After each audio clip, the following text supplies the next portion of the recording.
आज हम लोग यहाँ उपस्थित हुए हैं। जो नरेंद्र मोदी जी के विकास मॉडल है पूरे देश में, जो इस देश को शिक्षित भारत, मजबूत भारत, इंक्लूसिव भारत जो बनाने का कारवां नरेंद्र मोदी जी ने स्टार्ट किया है, जो विकास का दौर बढ़ा है, जो गांवों, गरीबों, किसानों, मजदूरों, पगडंडियों पर रहने वाले नौजवानों ने जो आंखों में आंख डाल के नरेंद्र मोदी जी के आंखों में अपने भविष्य को सुरक्षित और संरक्षित महसूस करता है, उसी क्रम में कल 14 तारीख को लगभग 20,000 से 22,000 बिहार के जातुओं का गोवर्धन पूजा के अवसर पर नरेंद्र मोदी जी में आस्था व्यक्त करते हुए, भारतीय जनता पार्टी में आस्था व्यक्त करते हुए कल बापू सभागार में 11 बजे वो तमाम लोग पार्टी ज्वाइन करने के लिए आएंगे। यह आपको बताना चाहते हैं। दूसरा कारण है कि जो विरोधी दल के लोग लगातार सनातन धर्मों पर और हिंदुओं पर प्रहार करते रहते हैं, उसके विरोध में बात करते हैं, उससे भी यादव जाति के लोग खफा रहते हैं, क्योंकि एक ऐतिहासिक जात है। आप जानते हैं कि आज भी बिहार में 70% लोग यादव मांस मछली नहीं खाते हैं, माला, तुलसी माला लेके रहते हैं। इससे ज्यादा धार्मिक और सनातन कोई प्रमाण देने की जरूरत नहीं है। इसके खिलाफ भी वो सनातन को आगे बढ़ाने के लिए, इस देश को आगे बढ़ाने के लिए, हिंदुत्व को मजबूत करने के लिए नरेंद्र मोदी जी के आंखों में आंख डालकर इसको सशक्त बनाने के लिए कल 14 तारीख को बिहार के तमाम लगभग 20 से 21,000, 22,000, 25,000 भी हो सकता है जो लिस्टेड है, कल आप उसका डिस्प्ले होगा, देखेंगे, कल उपस्थित होंगे।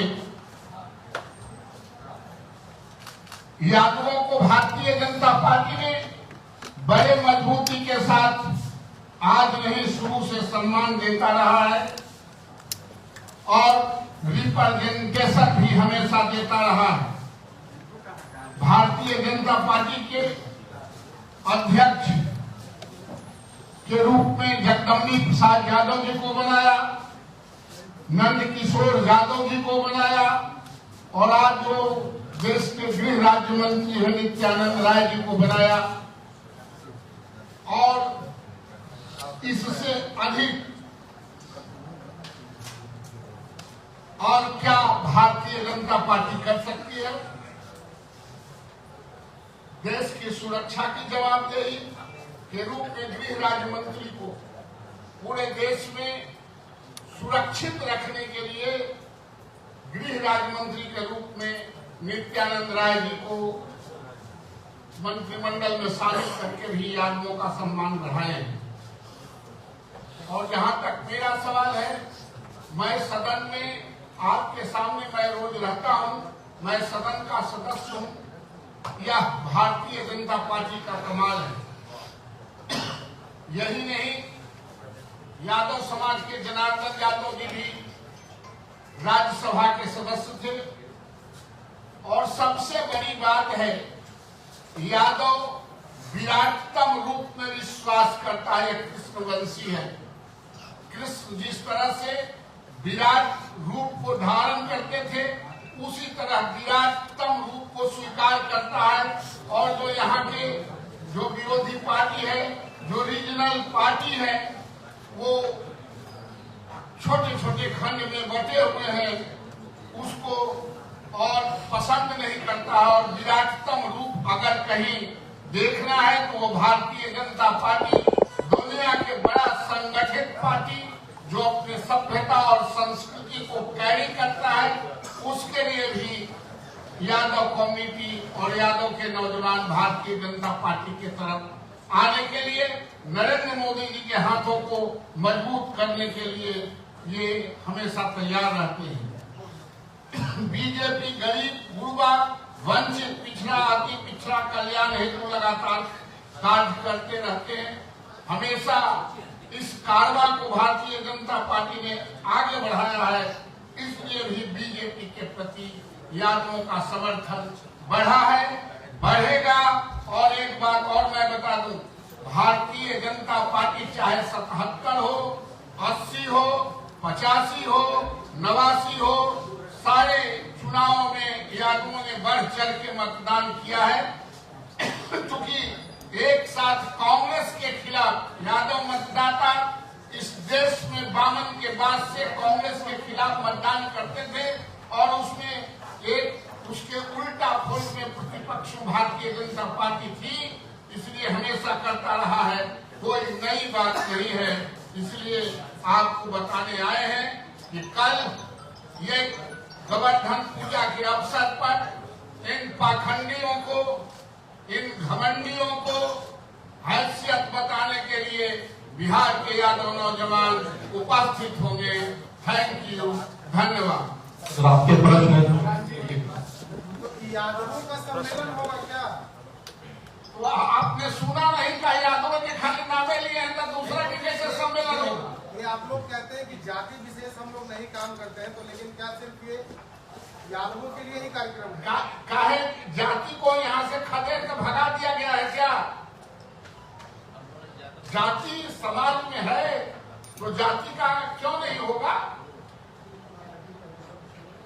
ये बड़ी जाति है, पॉपुलेटेड कास्ट है, पॉलिटिकल कास्ट है, मजबूत कास्ट है और लोकतंत्र में विश्वास करता है। नरेंद्र मोदी जी के कदम से कदम मिला के चलना चाहता है, क्योंकि जानता है कि लालू यादव के भी मुख्यमंत्री भारतीय जनता पार्टी ने ही बनाया था, नीतीश कुमार को भी मुख्यमंत्री भारतीय जनता पार्टी ने ही बनाया था, कर्पूरी ठाकुर जी को भी मुख्यमंत्री भारतीय जनता पार्टी ने ही बनाया था। इसका मतलब कि दल को शोषितों, वंचितों, गरीबों की रहनुमाई भारतीय जनता पार्टी करती है। और गोवर्धन पूजा के अवसर पर है तो गोवर्धन पूजा आप जानते हैं कि कृष्ण ने इंद्र के खिलाफ जिहाद छेड़ा था और गाय चराने वाले, भैंस चराने वाले तमाम लोग गोवर्धन पर्वत को उठाए थे। आज उसी तरह भारतीय जनता पार्टी को हथेली पर उठा के फिर से पुनः विश्व गुरु बनाने के लिए अगर तैयार है तो उसका सम्मान होनी ही चाहिए। लेकिन आपकी पार्टी के जो नेता है वो कहते हैं कि एमआई समीकरण बनाते हैं महागठबंधन के लोग और यादवों की संख्या जानबूझकर अधिक दिखाई गई। ऐसा है कि यादव अगर 20% भी वोट देता है तो बिहार के बहुत सी जातियां हैं जिनका 100% भी वोट उसका नहीं होता है। सवाल ब्रांडिंग का है। कुछ लोग ब्रांडिंग ज्यादा करते हैं, यादव ब्रांडिंग नहीं करते। आप अररिया में चुनाव लड़ लेंगे बिना यादव के वोट के, आप किशनगंज में लड़ लेंगे, आप कटिहार में लड़ लेंगे, आप पूर्णिया में लड़ लेंगे। ऐसा नहीं है, आप ब्रांडिंग कर लेते हैं। कुछ लोग यादव सीधा जाता है, वो सिर्फ आपके साथ कदम से कदम मिला के चलता, ब्रांडिंग नहीं करता है। वरना भारतीय जनता पार्टी में उसका योगदान कम नहीं है और कम नहीं रहे। यादव पर एक पार्टी कह रहती है कि नवल जी एक पार्टी कहती है यादव को कि वही हमारा है और किसी का नहीं है। आप भ्रम नहीं है। यादवों में भी कंस थे और कृष्ण थे। जो कंस के वंशज हैं वो कंस के साथ रहेंगे, जो कृष्ण के वंशज हैं वो गुजरात वाले नरेंद्र मोदी जी के साथ रहेंगे, चूंकि गुजरात में ही शरण लिए थे कृष्ण। लगभग चूंकि उसकी संख्या जगह कम है, लेकिन 20 से 22 हजार लिस्टेड जो डिस्प्ले होगा वो नौजवानों की संख्या है। सर आपने कहा कि यादव की संख्या सबसे ज्यादा है, सम्मेलन नहीं कर रहे हैं। अब फिर सम्मेलन 10-20 हजार में नहीं होता है, वो 5-10 लाख में होगा। मुसलमान की भी संख्या ज्यादा है, उनको भी बुलाएंगे। काहे आएंगे तो क्यों नहीं बुलाएंगे? लोकतंत्र जोड़ने से चलता है, समाज जोड़ने से चलता है, विज्ञान तोड़ने से चलता है। विज्ञान में तोड़े जाते हैं, निषेध किए जाते हैं, सब कुछ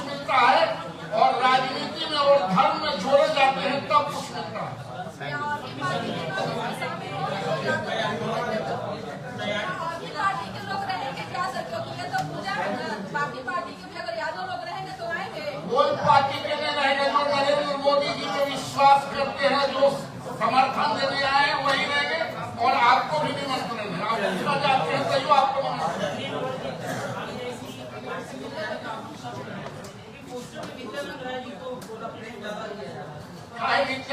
नित्यानंद राय यादव नहीं है क्या? यादव के नेता नहीं है क्या? हम पार्टी के अध्यक्ष थे क्या? देखिए, पैर उठाने से कोई अपनी हैसियत बड़ा नहीं कर सकता। नित्यानंद राय जी मिनिस्टर हैं, तो नित्यानंद राय जी को पता ही चलना चाहिए कि वो मिनिस्टर है। बहुत बहुत धन्यवाद।